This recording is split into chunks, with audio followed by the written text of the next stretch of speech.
السلام علیکم ورحمۃ اللہ وبرکاتہ۔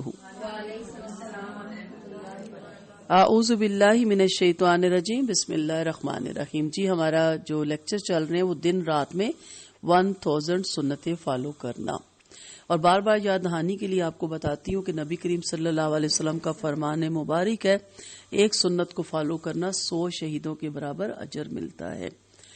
تو اگر آپ دن میں 1000 سنتیں فالو کرتی ہیں، فرض کریں ایک ٹائم، تو اس سے پہلے 100 سے ضرب دیں، اور جو نماز کی ہیں یا باقی ابھی آپ جوتے کی بھی دیکھیں گی 5 ٹائم بھی کرتی ہیں، تو پھر اس کو پہلے آپ 100 سے ملٹیپلائی کر کے ضرب دے کے پھر اس کو 5 سے دیں، اور اگر 8 دفعہ کرتی ہیں اور 10 دفعہ، اور پھر اس کو پوری زندگی سے دیں، تو آپ اس کو دے نہیں سکیں گی، آپ گھبرا جائیں گی کہ وہ کھربوں کا فگر آتا ہے۔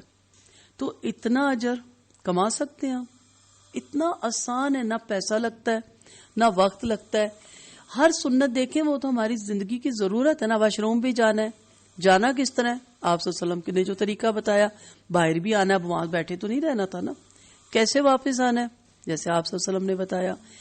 اسی طرح مسواک کا ہم نے پڑھا، دانت تو صاف کرنے ہی کرنے ہیں، گندے تو رکھ نہیں سکتے، کس طرح کرنے ہیں، کتنے ٹائم کرنے ہیں، مسواک کی ہم نے کافی فضیلت پڑھی۔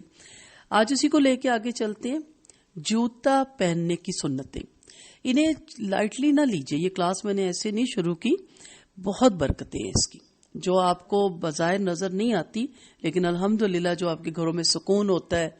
یہ نہیں ہے کہ اللہ نہ کرے کوئی کرائسس نہیں آتے، لیکن اس میں سے نکالتا بھی رب ہے، اور بڑے بڑے کرائسس میں بھی دل مطمئن رہتا ہے، یہی کہ یہ بھی رب کی کوئی مصلحت ہوگی، اور انشاءاللہ رب تعالی مجھے اس میں سے نکالے گا۔ لیکن جو سنتوں کو فالو نہیں کرتے، ان کے گھر میں چھوٹی سی بھی بات ہوتی ہے نا، تو واہ ویلا اور اتنی پریشانی کا باعث بنتی ہے، کیونکہ اللہ اور اس کے رسول سے تار نہیں جڑا ہوتا۔ ٹھیک ہے، تو یہ سنتیں آپ کو اللہ اور اس کے رسول کے ساتھ جوڑی رکھتی ہے، کیونکہ نبی نے تو کوئی بات اپنے پاس سے نہیں کی نا، کہ میں کو نعوذ باللہ، آپ صلی اللہ علیہ وسلم کا طریقہ تھا نا، چلو میں نہ بھی اپناؤں تو خیر ہے۔ یہ طریقے کس نے سکھائے تھے؟ اللہ نے۔ جبرائیل علیہ السلام آتے تھے اور بتا کے جاتے تھے۔ تو جوتا پہننے کی سنت دیکھتے ہیں۔ ارشاد نبی صلی اللہ علیہ وسلم ہے، تم میں سے کوئی شخص جب جوتا پہننے لگے تو سب سے پہلے دایاں پاؤں جوتے میں ڈالے، اور جب اتارنے لگے تو سب سے پہلے بایاں پاؤں جوتے سے باہر نکالے، اور یا تو دونوں جوتوں کو پہنے یا پھر دونوں کو اتار دے۔ مسلم کی یہ روایت ہے۔ تو پہننا ہے، لازماً پہننا ہے، ننگے پاؤں پہ تو ہم پھر نہیں سکتے، تو بس اب پہننا کس طرح، جس طرح نبی کریم صلی اللہ علیہ وسلم نے کہا۔ بھول جائیں گے، شروع میں عادت نہیں ہوتی، پہن چکے اتار دیں دوبارہ، پھر پہلی اور دوسری پہن لیں۔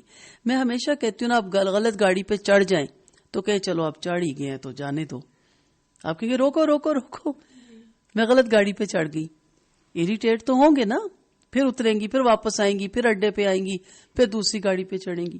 کئی دفعہ ہوتا ہے لوگوں کے ساتھ کو، جی غلطی سے میں دوسری گاڑی پہ سوار ہو گیا، تو کیا روکتے نہیں گاڑی کو، اترتے نہیں آپ؟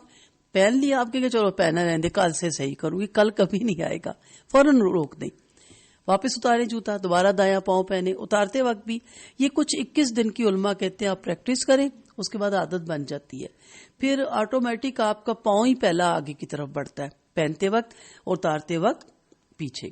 پھر اسی طرح ایک ہمیں سنت پتہ چلتی ہے کہ جھاڑے ضرور چلیں، جو آپ کو اوپن جوتا ہے وہ تو نظر آ رہا ہے، اس میں بھی بعض دفعہ چھوٹا کیڑا ایسا ساتھ لگ جاتا ہے کہ پتہ نہیں چلتا، لیکن جھاڑ لیں، خاص طور پہ رات کو جب صبح اٹھ کے آپ پہننے لگے پھر تو لازماً جھاڑیں۔ کوئی کاکروچ ہے یا کوئی چھپکلی ہے یا اس کا کوئی بچہ ہے، جیسے آپ صلی اللہ علیہ وسلم کی ہمیں احادیث سے پتہ چلا سوکس کے اندر سانپ تھا، کئی دفعہ بوٹوں کے اندر کوئی کاکروچ ہوتا ہے، یہ پتھر کنکر گیٹا ہی ہوتا ہے، وہ پھر باہر نکلو تو آدھے راستے، کئی لوگ میں نے دیکھا آدھا راستے نا اتار کے جوتا کو ٹٹ ٹٹ کر کے جھاڑ کے بھی پہن رہے ہوتے ہیں۔ تو میں کہتی ہوں یہی گھر سے پہننا تھا، کپڑے بھی ضرور جھاڑا کریں، بعض دفعہ اس پہ بھیڑ بیٹھی ہوتی ہے، اس کے اندر بھی بہت کچھ ہوتا ہے۔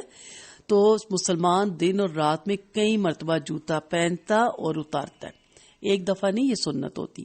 مثلا جو مسجد جاتے ہیں وہ 5 وقت پہنیں گے، اتاریں گے، پہلے یہاں سے گھر سے پہنیں گے، پھر مسجد جا کے اتاریں گے، پھر مسجد سے پہنیں گے، پھر گھر آ کے اتاریں گے۔ پھر اسی طرح واش روم آپ جاتی ہیں، جوتا چینج کرتی ہیں، نہانے کے وقت آپ اتارتی ہیں، پھر واپس پہنتی ہیں، باہر آتے وقت آپ پہنتی ہیں، کسی کام کے لیے آپ گھر سے باہر جائیں آپ پہنتی ہیں، واپس آتی ہیں اتارتی ہیں، دوسرا گھر کا پھر پہنتی ہیں۔ سو ہر مرتبہ اس حدیث کو سامنے رکھنا ہے. پھر نماز کے وقت آپ دیکھیں، جہاں نماز کے بعد آپ اتارتی ہیں پھر دوبارہ پہنتی ہیں، سونے کے وقت آپ اتارتی ہیں، صبح اٹھ کے پھر پہنتی ہیں، جوتا تبدیل کی دفعہ کرنا ہوتا ہے، واش روم کا پہنا تھا اتارا ہے اب دوسرا پہنا ہے.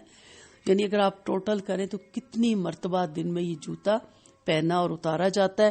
اسی کو اگر ہم قرآن و سنت کے مطابق پہنے اور اتاریں تو یہ جوتا پہننا اتارنا جو کہ ہماری بیسک نیڈ ہے، بیسک ضرورت ہے، ہمارے لیے ثواب کا سبب بن جاتا ہے. یہی مومن اور کافر میں فرق ہے. کافر بھی سب کچھ کرتا ہے، سارا دن کرتا ہے اور شاید ہم سے بہترین کرتا ہے، بہت نفاست سے کرتا ہے، لیکن وہ اجر کا مستحق نہیں ہوتا کیونکہ اس نے اپنی ضرورت پوری کی. لیکن مومن جب وہ اپنی ضرورتیں جو کہ اس کی بیسک نیڈ ہے اللہ اور اس کے رسول کی حدیثوں کے مطابق ان کو استعمال کرتا ہے تو اس چیز میں بھی اس کو اجر ملتا ہے. ٹھیک ہے، دعائیں بھی ہیں نا کپڑے پہننے کی سب، لیکن جوتے کا یہی بہت بڑی بات ہے کہ آپ دایاں پاؤں پہلے پہنیں اور جب اتاریں. بعض لوگ دونوں برابر اتار دیتے ہیں، پرپ پرپ کر کے اچھڑ چڑھ کر کے وہ پھینکتے ہیں. تو آپ پہنیں اور بچوں کو بھی کہیں بیٹا دوبارہ پہنو، تھوڑے اریٹیٹ ہوں گے، کچھ عرصے کے بعد انہیں پریکٹس ہو جائے گی اور جو بچپن میں عادت بنی ہوتی ہے وہ ہمیشہ انسان کو یاد رہتی ہے. اللہ تعالیٰ آپ کو اور ہمیں سنتوں کو فالو کرنے کی توفیق دے اور قرآن و سنت کے مطابق اپنی زندگی گزارنے کی توفیق دے. وآخر دعوانا ان الحمد للہ رب العالمین. سبحانک اللہم و بحمدک نشہد ان لا الہ الا انت نستغفرک و نتوب الیک. السلام علیکم ورحمۃ اللہ وبرکاتہ.